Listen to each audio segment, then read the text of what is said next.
السلام عليكم ورحمة الله وبركاته. مرحبا بكم أحبائي في فيديو جديد. في هذا الدرس أقدم لكم ميزة جديدة قد طرحتها جوجل بلاي أو بلاي ستور. يعني ميزة رائعة جدا، يمكنك أن تشغل التطبيق قبل أن تثبته على هاتفك. يعني هذا شيء رائع جدا. جوجل تقدم ميزة جديدة صراحة رائعة. كما ستشاهدون الآن في الفيديو، ندخل إلى جوجل بلاي، ثم نتجه إلى الإعدادات، ثم نأتي إلى هذا الخيار Use apps without installation. يعني نضغط هنا. بالعربية ستجد تثبيت التطبيق، يعني تشغيل التطبيقات بدون تثبيتها على الهاتف. ستجد هذا الخيار هكذا، ثم ستفعله هكذا، ثم تضغط على Yes.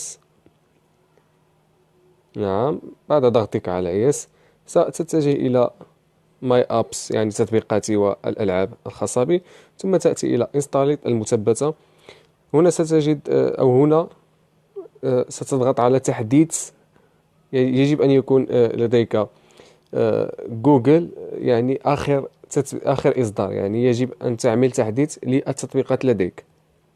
ثم ستبحث عن اي تطبيق مهما كان. مثلا سنجرب. نعم، هذا التطبيق كما تشاهدون يمكنك هنا يعطيني تراي ناو انستال، يعني جرب الآن وتحميل. سنضغط على جرب الآن.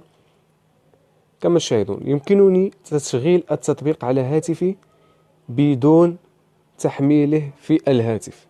يعني يمكنك تجريب أي تطبيق أردته بدون تحميله على هاتفك. إذا عجبك التطبيق يمكنك تحميله، إذا لم يعجبك فعادي، يعني أنت لم تخسر شيء. هذه ميزة رائعة جدا أحبائي. أتمنى أن يعجبكم الدرس. لا تنسوا دعمنا بالزر لايك إذا كنتم مشتركين في القناة. إذا كنتم غير مشتركين في القناة انزلوا أسفل الفيديو، اضغطوا على زر الاشتراك وفعلوا زر الجرس ليصلكم كل جديد. والسلام عليكم في حلقة قادمة إن شاء الله.